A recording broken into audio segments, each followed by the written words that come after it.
Okay, so we are all good to go. We potentially may be good to go. Okay. Uh, There's always a hurdle. I went live with like the completely wrong stream settings. So my stream started with like No Man's Sky information, and then I had to change it on the fly. People like No Man's Sky. Well, That's okay.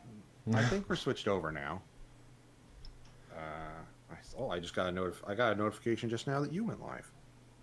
I am alive. You're alive? I'm alive. That's good. And do a quick thing here. So let me just give me like 10 seconds. I want to check something quick on my phone.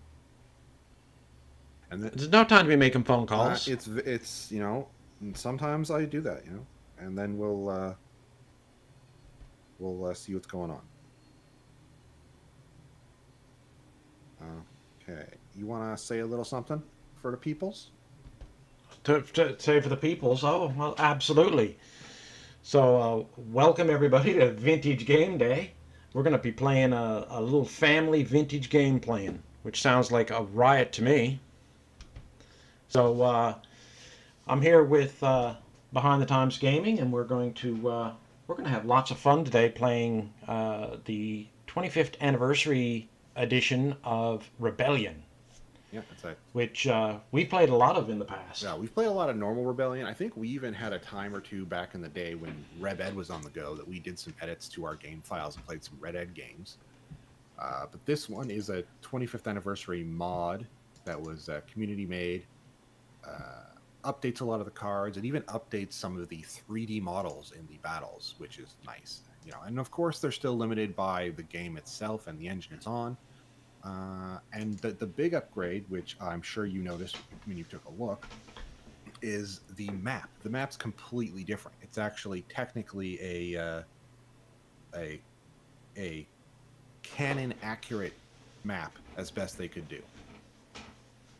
Yes, I noticed the map changes, and it's a lot more realistic and a lot more closer to canon. I noticed that Coruscant is moved now down to the bottom corner of the zoomed in map screen, which is kind of cool. And I think there's been some additions of planets as well, hasn't there? Or not? Okay, yeah, we need to fix your mic because most of what you just said completely muted on my end. Yeah, well, it wasn't for you. It was for the peeps. Okay, so we're going to need you to go into your Discord settings.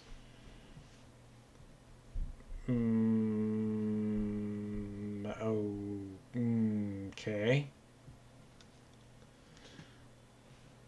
If I hit Discord, I'm probably going to drop my stream, aren't I? It's probably going to black out. No, it shouldn't. It depends on what screen you put your Discord on. Is your Discord on your main screen or did it bounce over to your real screen?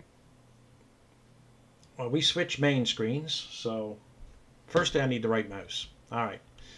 So let's see where Discord should go overwrite the game. Weird. Okay. Yeah, so you definitely want No, Discord it's over on your big screen. it's broadcasting. Do a little drag over to the where you actually want it. There we go. Just fight me on that one. Yeah. All right. So what's wrong with Discord? So you want to hit down in the bottom. You want to hit the settings icon.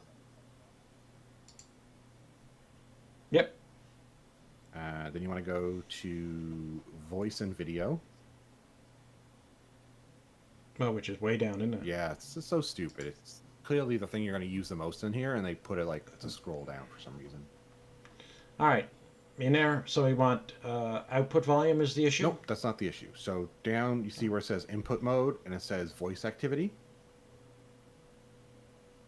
Input sensitivity, you mean? Not input mode.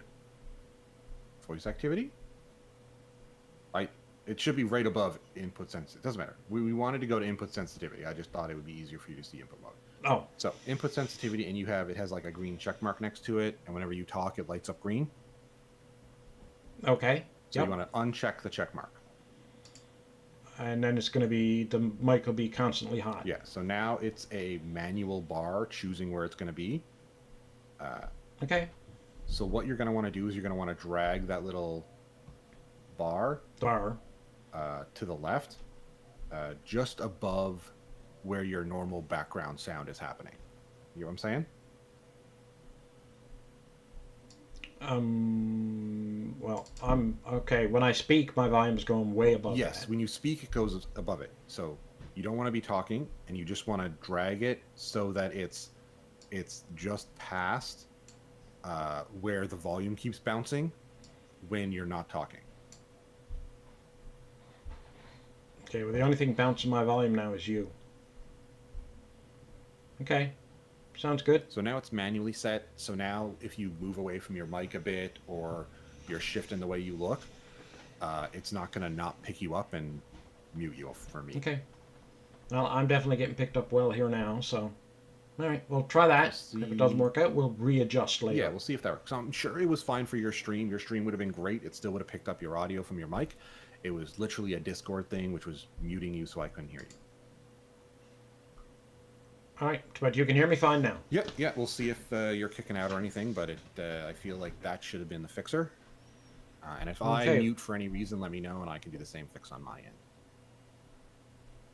And in case anybody out there is wondering if we're just winging this, oh, no. We spent 2 hours setting this up, and here we are still setting it up. Yeah, we spent an hour on Thursday doing prep setup, and then we spent another 2 hours testing it and setting it up today. So it was a task, but at least it's done now, and we also did a lot of audio adjusting, which is nice. So that should just move forward, and anyone who's ever done any kind of streaming and trying to get your audio right knows that 2 hours is actually a pretty nice time for getting all that audio lined up. To make an hour's worth of video? Yeah. Okay, all right. Yeah. Seems time efficient to me. No one ever said streaming was time efficient, let me tell you. Okay. All right. What are we doing? Okay, you happy with your settings? Yeah, we're all good to go now. You're sounding great, coming through great. I love it. Is this locked? All right. Okay, so first of all, like I said, we're playing Rebellion. This is a real-time strategy game, Star Wars game. Was it technically the first real-time strategy Star Wars game? I think it was. I believe it was, yeah. The ones that preceded it were all pretty basic games. This was a big changer for the Star Wars games. This was a huge diversion from the late 1980s, early 1990s primitive video games. This thing was mind-bending when it first came out. Yeah. So you had like your NES, SNES Star Wars games that you could play.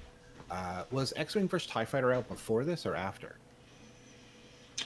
I can't remember. I think it came... they weren't far apart. It's funny you should say that because I have the... I dug out my old CDs the other day just to check to see what games might still be relevant. And I have them in front of me, but I think, there was the X-Wing collection, and there was X-Wing Alliance, and X-Wing versus TIE Fighter, but I think majority of those all came out after this game. So that's what I thought too. I think did TIE Fighter come out before X-Wing versus TIE Fighter?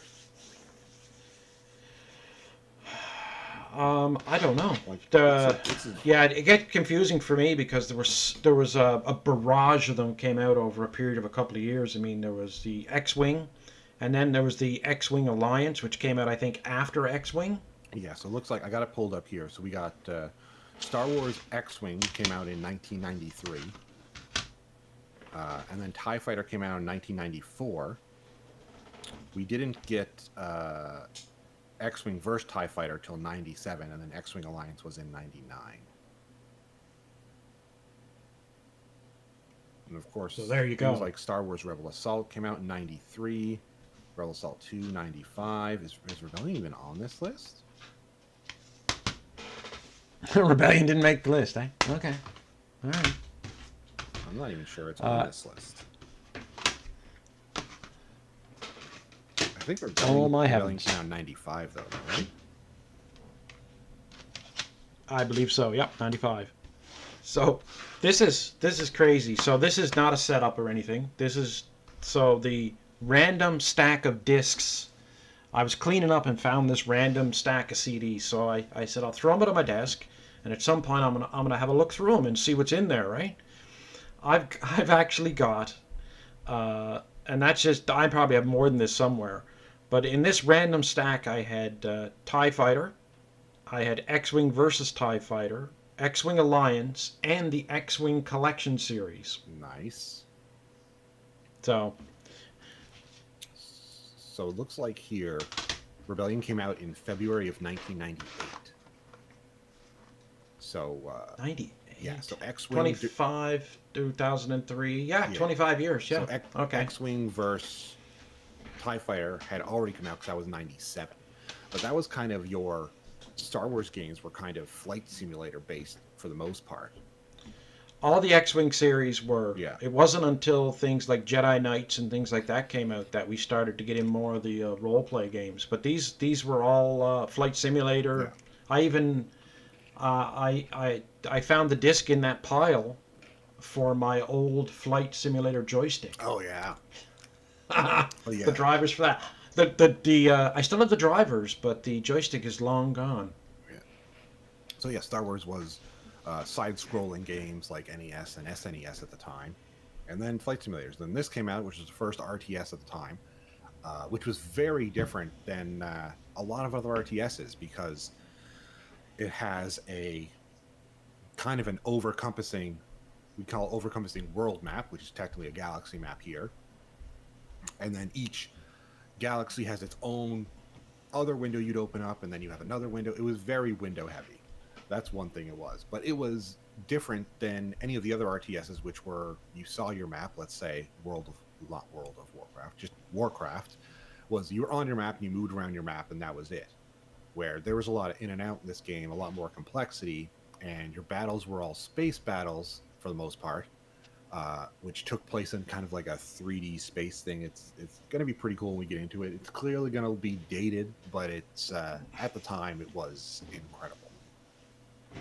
I think even today. So what really changed was I think that the TIE Fighter and the X-Wing series were great flight simulators, and they were immersive to the point that you finish the particular scenario, and then you kind of got thrown back out of it again.